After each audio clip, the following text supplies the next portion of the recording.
Découvrez l'histoire bouleversante de Salif, un père trahi, frappé et chassé par son propre fils.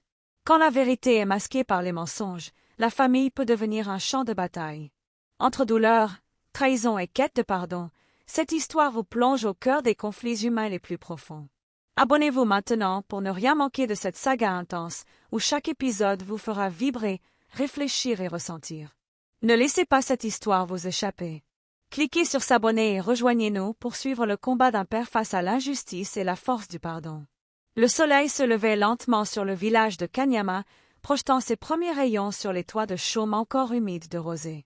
Les coqs chantaient au loin, les femmes s'affairaient autour des marmites, et dans un petit coin ombragé du quartier central, assis sur un banc en bois usé, se trouvait le vieux Salif. Salif avait le regard tranquille des hommes qui ont tout donné à la vie. Sa barbe blanche, soigneusement peignée, témoignait d'une sagesse tranquille. Ancien cultivateur et père d'un seul fils, Daouda, il avait passé toute sa vie à cultiver la terre rouge de Kanyama, refusant de quitter son village, même quand l'âge avait fini par courber son dos. Lorsque sa femme est morte, 6 ans plus tôt, Daouda, son fils unique, avait insisté pour qu'il vienne vivre chez lui, dans une maison plus moderne construite en bordure du village. Salif avait accepté, bien qu'il eût préféré rester dans sa vieille case. Il ne voulait pas déranger, mais Daouda l'avait supplié. « Baba, c'est toi qui m'as élevé.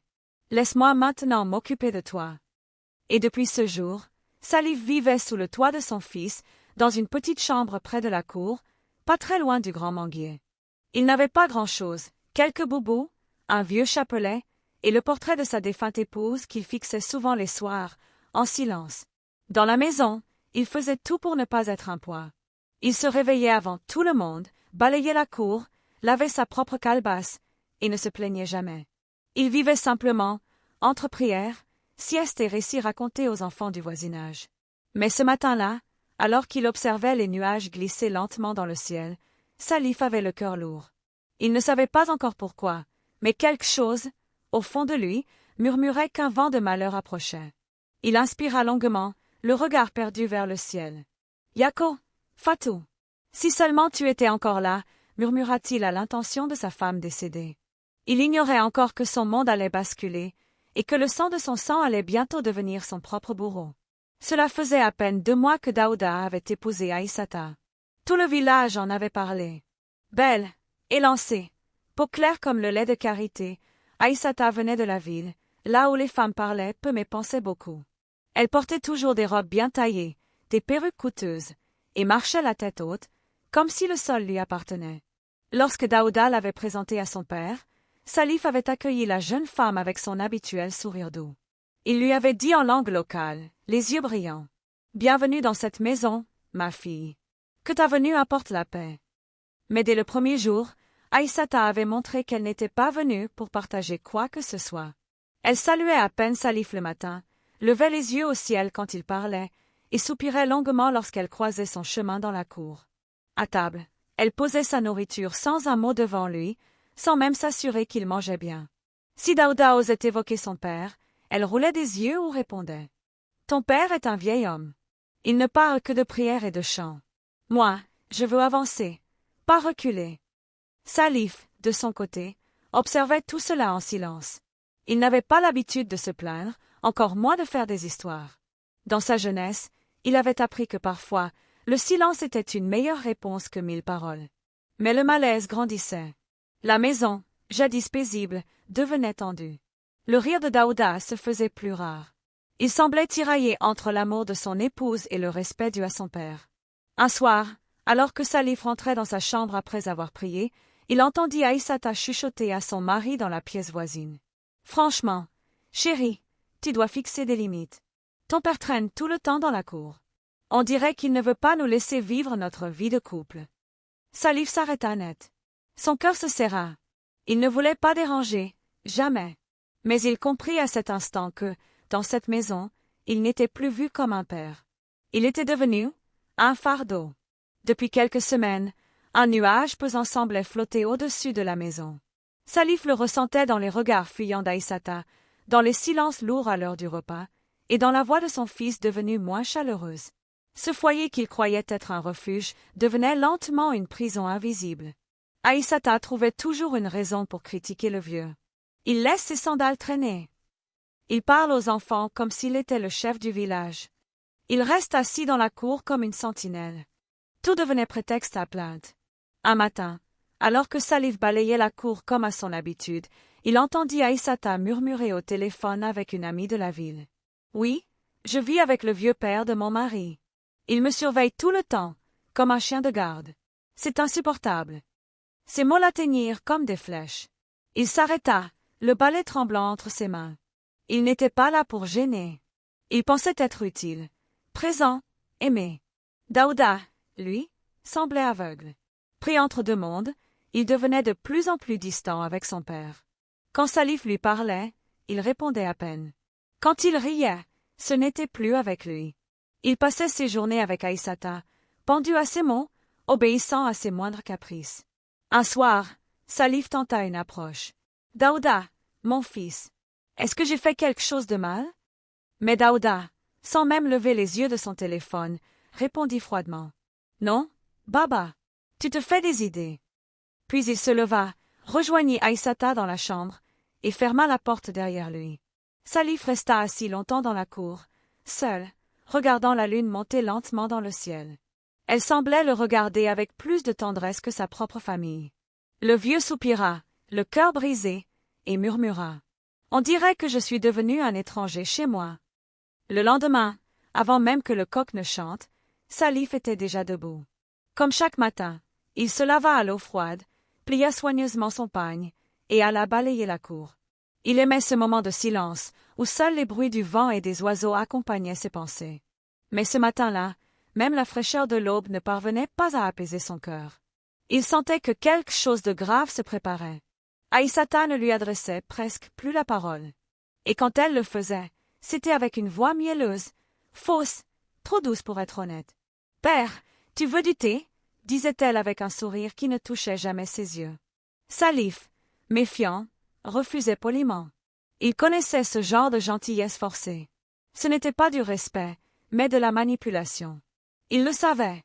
Mais que pouvait-il faire? Il n'était qu'un vieil homme dans une maison qui ne lui appartenait plus. Dans l'après-midi, il s'assit à l'ombre du grand manguier, comme à son habitude. Les enfants du quartier, qu'il aimait bien, vinrent s'asseoir à ses pieds. « Grand-père, raconte-nous l'histoire du lion et de la gazelle. »« Non, celle du vieux génie du puits. » Il sourit malgré lui. Il raconta, gesticulant, mimant, faisant rire les enfants aux éclats. Son cœur s'apaisait dans ces instants-là.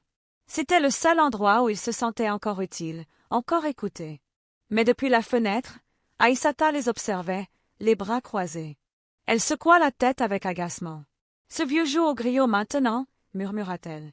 Le soir venu, quand Daouda rentra, Aïssata prit un ton agacé. « Tu sais que ton père passe la journée à parler aux enfants? Même aux enfants des voisins. Franchement, je n'aime pas ça. Un vieil homme qui traîne dehors toute la journée, ça fait mauvais genre. » Daouda soupira, fatigué. Il ne répondit pas tout de suite. Mais Salif, qui avait tout entendu depuis sa chambre, sentit son cœur se serrer. Il se mit à genoux et pria longuement, murmurant les mots comme des larmes. « Seigneur, donne-moi la force de supporter encore un peu. Je ne veux pas mourir en disgrâce. » Il ne savait pas encore que l'épreuve allait bientôt dépasser tout ce qu'il aurait pu imaginer. C'était un dimanche chaud et lourd. Daouda était resté à la maison, assis dans la cour avec Aïssata, qui semblait nerveuse et agitée. Elle tournait en rond, tripotant son foulard, le regard fuyant. Salif, quant à lui, était resté dans sa chambre presque toute la journée, ne sortant que pour ses ablutions et ses prières. Dans l'après-midi, alors que Daouda s'apprêtait à faire la sieste, Aïssata s'assit près de lui, le visage bouleversé, les larmes aux yeux. « Daouda, je ne voulais pas te dire ça. J'ai trop peur de te blesser. Mais je ne peux plus garder ça pour moi. » Daouda, surpris, se redressa. « Qu'est-ce qu'il y a, Aïssata? Qu'est-ce qui se passe ?» Elle détourna les yeux, la voix tremblante. « Ton père? Baba Salif. Il m'a manqué de respect. »« Comment ça ?» demanda Daouda, déjà tendu. Aïssata joua parfaitement son rôle. Elle laissa couler quelques larmes, secoua la tête, puis murmura. « Il m'a regardé de manière déplacée. Plusieurs fois. Et aujourd'hui, il m'a dit que je suis belle, que je lui rappelle ta mère quand elle était jeune. » Puis il a essayé de s'approcher. Le sang de Daouda ne fit qu'un tour. « Tu es sûr de ce que tu dis, Aïssata? »« Sûr ?» Elle hocha la tête, doucement. « Tu crois que j'inventerais ça? Moi, ta femme ?» Une colère noire monta en Daouda. Il se leva d'un bond, les poings serrés. Il se précipita vers la chambre de son père, le cœur battant fort. Sans frapper, il entra brusquement. Salif, assis sur son tapis de prière, sursauta. « Daouda! Qu'y a-t-il, mon fils ?» Mais Daouda n'entendait plus rien. Il vit seulement la honte, la trahison qu'il croyait vraie. Il cria. « Comment as-tu osé? Comment as-tu pu salir ma femme de tes yeux impurs ?» Salif, choqué, se leva lentement, les mains en l'air, les yeux agrandis par l'incompréhension. « De quoi parles-tu, mon fils ?» Mais la gifle partit avant même qu'il ait pu finir sa phrase. Salif tomba lourdement contre le mur. Une douleur vive traversa sa joue, mais plus que la douleur, c'est l'humiliation qui le brisa.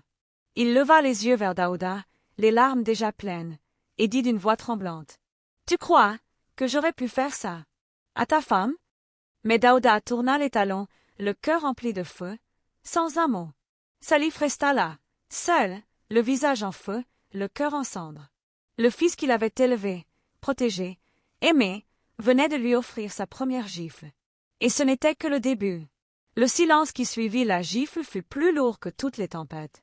Salif, assis au sol, la joue brûlante, tentait de comprendre ce qui venait de se passer. Son propre fils venait de lui tourner le dos, sans même lui laisser le bénéfice du doute. Daouda, les poings serrés, le souffle court, ne voulait rien entendre. Dans son esprit, l'image d'Aïssata, en pleurs et tremblante, était gravée comme une vérité immuable. Le doute n'avait pas sa place. « Tu vas me dire la vérité, Baba !» hurla Daouda en s'approchant, menaçant. « Je te jure que je n'ai rien fait !» répondit Salif, la voix brisée. Mais Daouda était sourd. « Je ne veux plus te voir dans cette maison. Pars, mon fils !» tenta encore Salif, la gorge serrée. « Pars !» répéta Daouda, plus ferme. Salif n'avait plus de force. Il ramassa lentement ses affaires, son regard rempli de tristesse. Il quitta la maison, suivi du regard dur de son fils et du silence glacial de la belle-fille. Dans la cour, Aïssata murmurait à voix basse. « Voilà ce qu'il mérite. Un vieil homme comme ça, il ne nous apportera que des problèmes. » Salif sortit dans la chaleur écrasante du jour, le cœur lourd. Il n'avait nulle part où aller. Il marcha lentement vers la sortie du village, sans un regard en arrière. Les voisins, qui avaient tout entendu, chuchotaient entre eux. Certains secouaient la tête en signe de désapprobation. C'est honteux, un fils qui chasse son père comme un chien. Mais personne ne vint à la rescousse de Salif. Ce jour-là, le vieux Salif devint un homme seul, un homme rejeté par ceux qui l'aimaient le plus au monde. Salif marchait lentement, la tête basse, le sac à la main. Chaque pas semblait alourdir davantage son âme meurtrie. Il ne comprenait pas comment son propre sang avait pu le rejeter ainsi, le frapper et le chasser de chez lui, sans un regard en arrière. Il s'arrêta au bord du chemin, près d'un vieux baobab. Il s'assit, laissant ses genoux trembler sous le poids de la douleur. Les souvenirs affluaient. Les nuits passées à bercer son fils, les histoires racontées sous le manguier, les sacrifices faits pour offrir une vie meilleure à Daouda. Une larme coula lentement sur sa joue ridée. Mais il n'y avait plus de place pour les larmes dans ce monde dur. Alors qu'il restait immobile, un jeune garçon du village, venu chercher du bois, passa non loin. Il le regarda avec pitié, mais n'osa rien dire. Personne n'osait. La nuit tomba sur Salif, et il n'avait nulle part où aller. Il s'adossa au baobab, enveloppé par l'obscurité, les cris des insectes nocturnes et le silence lourd des âmes blessées. Pendant ce temps, à la maison, Daouda et Aïssata vivaient dans une paix factice. Mais au fond, un poids invisible rongeait Daouda, un mélange de colère, de doute et peut-être un soupçon de regret. Ce premier coup porté à son père, il le sentait déjà, avait ouvert une brèche dans son cœur. Mais il refusait de l'admettre. Au matin, Salif se réveilla sous un ciel gris et lourd. La fraîcheur humide de la nuit avait laissé place à une chaleur étouffante. Il se frotta les yeux, regarda autour de lui, seul, sur un petit tapis de fortune étalé à même la terre. Les visages du village, familiers et autrefois amis, semblaient désormais s'être effacés de sa mémoire collective. Il était devenu un étranger, un rejeté. Il n'avait nulle part où poser sa tête. La maison de son fils lui semblait désormais un rêve lointain, inaccessible. Il erra au bord du chemin principal, passant de case en case, espérant qu'un voisin compatissant lui offrirait un peu de répit. Mais les regards étaient fuyants, les mots rares, et les portes souvent fermées, point et la honte et la douleur l'envahissaient à chaque refus, à chaque silence. Un soir, il trouva refuge sous un grand arbre, non loin du marché. Là, quelques mendiants comme lui partageaient un maigre repas. Il accepta humblement ce qui lui était offert, un peu de bouillie et un morceau de pain rassis. Les jours suivants, Salif survécut au gré de la générosité rare des passants et des marchands. Il dormait à la belle étoile, priant chaque soir pour que la vérité éclate, que son fils ouvre les yeux. Mais le temps passait, et la douleur grandissait. À l'intérieur de la maison, Daouda ressentait un vide grandissant. Le silence du père, l'absence de ses conseils, la solitude de la maison résonnaient dans chaque pièce. Mais il refusait encore de remettre en question ce qu'Aïssata lui avait dit. Les semaines s'égrenaient comme un long chapelet de souffrance pour Salif. Errant de village en village, il affrontait la faim, la soif et le froid, sans jamais perdre la force de prier. Chaque nuit, il levait les yeux vers les étoiles, cherchant un signe, une réponse à son malheur. « Pourquoi, Seigneur, pourquoi mon propre fils m'a-t-il rejeté ainsi ?» Les larmes mouillaient son visage fatigué, mais sa foi restait inébranlable. Un soir, dans un petit village, une vieille femme le remarqua assis près du feu, le regard perdu. Elle l'appela doucement. « Viens, père, partage notre repas. Personne ne mérite de souffrir ainsi. » Ce fut un baume pour son cœur meurtri. Dans cette famille d'accueil temporaire, Salif retrouva un peu de chaleur humaine, des mots doux et une écoute sincère. Mais l'exil ne devait pas durer éternellement. Au fond de lui, une flamme de justice commençait à brûler, prête à éclairer les ténèbres. Dans la maison de Daouda, loin des yeux du vieux Salif, les masques commencèrent à tomber. Un soir, alors qu'Aïssata discutait avec sa meilleure amie, Mariam, elle baissa la voix, jetant des regards furtifs autour d'elle pour s'assurer que personne ne l'écoutait. « Tu sais, tout ça, ce n'était qu'un mensonge, » confessa-t-elle, les yeux brillants d'une lueur calculatrice. « Comment ça ?» demanda Mariam, surprise. « Je n'ai jamais aimé ce vieux. Il est là, toujours à me regarder, à me faire sentir mal à l'aise. Alors j'ai menti à Daouda. J'ai inventé cette histoire de flirt pour qu'il le chasse. » Mariam secoua la tête, choquée. « Mais tu ne peux pas faire ça. C'est son père. Je fais ce qu'il faut pour protéger ma place dans cette maison. C'est lui ou moi. » Le vent emporta leurs paroles dans la nuit silencieuse. Mais ce secret, dit à voix basse, ne resta pas longtemps caché. La servante, qui nettoyait discrètement à proximité, avait tout entendu. Le lendemain, avec prudence et peur, elle murmura l'information à une voisine, une femme respectée dans le village.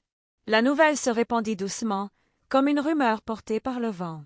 Au village, les nouvelles circulaient vite, surtout lorsqu'elles concernaient des affaires de famille. La voisine à qui la servante avait confié la vérité sur Aïssata n'hésita pas à transmettre cette information à un ancien respecté du village, un homme sage et impartial. Celui-ci décida qu'il fallait agir pour que la justice soit rendue. De son côté, Daouda continuait sa vie, sans se douter que les murmures à propos de sa femme et du vieux Salif commençaient à atteindre ses oreilles. Un soir, alors qu'il discutait avec un ami d'enfance, ce dernier lui glissa discrètement. « Daouda, j'ai entendu des choses qui pourraient te faire réfléchir sur ce qui s'est passé avec ton père. »« Quoi donc ?» demanda Daouda, sur la défensive. « On dit que ta femme a menti, qu'elle a inventé toute cette histoire pour chasser ton père. » Daouda fronça les sourcils, incrédule. « Ce n'est pas possible. Pourquoi ferait-elle ça ?» Mais au fond de lui, une petite voix se fit entendre. Un doute qui ne voulait plus se taire. Cette nuit-là, Daouda ne dormit pas. Les paroles tournoyaient dans sa tête, troublant sa conscience. Il décida qu'il devait savoir la vérité. Les jours qui suivirent furent lourds pour Daouda. Chaque pensée lui rappelait son père, son regard blessé, la gifle qu'il avait donnée. La honte rongeait son cœur comme un feu invisible. Il se surprenait à scruter les moindres détails de sa maison, cherchant des traces, des signes, quelque chose qui confirmerait ou infirmerait les rumeurs qu'il avait entendues. Mais la vérité restait insaisissable, et son esprit vacillait entre colère et regret. Une nuit, incapable de rester dans son lit, il décida de partir à la recherche de Salif. Il savait que c'était peut-être la dernière chance de réparer ce qu'il avait brisé. Armé d'un sac, de quelques provisions, et d'une détermination nouvelle, il prit la route, guidé par l'espoir et la peur. Le chemin était long, la fatigue s'accumulait, mais son cœur battait fort, porté par la promesse du pardon. Daouda marcha des heures, traversant villages et champs, interrogeant ici et là, cherchant des indices sur l'endroit où son père avait pu se réfugier. Chaque rencontre lui apportait un peu plus d'informations. Il est passé ici il y a 2 jours, je l'ai vu près du puits, il dort souvent sous le grand manguier. Son cœur se serrait à chaque pas. Il revoyait le visage de Salif, fatigué et triste, mais toujours digne. Au crépuscule, il arriva enfin dans un petit village reculé, où un homme assis à l'ombre d'un grand arbre correspondait à la description. Daouda s'approcha doucement, les mains tremblantes. « Baba » appela-t-il, la voix étranglée par l'émotion. Salif leva les yeux, surpris, puis reconnut son fils. Une larme roula sur sa joue ridée. « Daouda, mon fils !» Ils se regardèrent longuement, les douleurs et les rancunes flottant dans l'air comme des fantômes. Mais le silence n'était pas un refus. C'était le poids des années et des blessures qui parlaient. Daouda tomba à genoux devant son père, les larmes coulant sans retenue. « Baba, pardonne-moi. Je suis tellement désolé. J'ai cru au mensonge, et j'ai été aveugle à ta vérité. » Salif le regarda, ses yeux fatigués cherchant dans ceux de son fils une étincelle d'espoir. Mais il ne trouva que douleur et regret. D'une voix faible, il murmura. « Mon fils, le pardon n'est pas un mot que l'on donne si facilement. Il se mérite, avec le temps, avec les actes. » Daouda sentit son cœur se briser un peu plus. Il comprit que ses erreurs avaient creusé un fossé difficile à franchir. « Je ferai tout pour regagner ta confiance, Baba. » Mais Salif, trop affaibli, trop blessé, n'avait plus la force de répondre. Il posa sa main tremblante sur l'épaule de Daouda, un dernier geste d'amour silencieux avant que la fatigue ne l'emporte. Ce fut comme un adieu. Quelques jours après leur rencontre, Salif sentit la fatigue envahir chaque fibre de son corps. Sa santé fragile, affaiblie par les épreuves et l'exil, ne lui permettait plus de lutter. Daouda resta à ses côtés, veillant jour et nuit, récitant des prières et tenant la main de son père, espérant que ses paroles suffiraient à apaiser ses souffrances. Une nuit, alors que la lune baignait la terre d'une lumière argentée, Salif ferma doucement les yeux. Son dernier souffle s'échappa avec un soupir, emportant avec lui toutes les douleurs et les rancunes. Daouda sentit une paix étrange l'envahir malgré le chagrin. Il savait que, même si le pardon n'avait pas été prononcé, leur amour paternel-fils ne s'éteindrait jamais. Il murmura, les larmes coulant librement. « Repose en paix, Baba. Je te promets de faire ce qui est juste, pour toi et pour nous. » Le jour des funérailles, tout le village sembla s'être réuni autour de la tombe fraîchement creusée. Les anciens, vêtus de blanc, récitèrent des prières solennelles, tandis que Daouda, le visage marqué par la douleur et le remords, regardait le cercueil descendre lentement dans la terre rouge. Les murmures des villageois reflétaient la tristesse et la colère silencieuse. Un fils qui chasse son père. Quelle honte! Que son âme repose en paix, mais que ce soit un exemple pour tous. Daouda se tenait droit, mais son cœur était un champ de ruines. Il pensa à Aïssata, à la fausse accusation qui avait détruit sa famille. Ce fut le dernier coup porté à l'homme qu'il aimait. En regardant la tombe, il fit une promesse solennelle. « Je consacrerai ma vie à protéger ceux qui, comme mon père, sont rejetés et oubliés. Jamais plus un vieil homme ne sera chassé comme un chien dans ce village, ni ailleurs. » Ce jour-là, le poids du regret se transforma en force pour Daouda. Il comprit que les erreurs du passé pouvaient être les leçons du futur.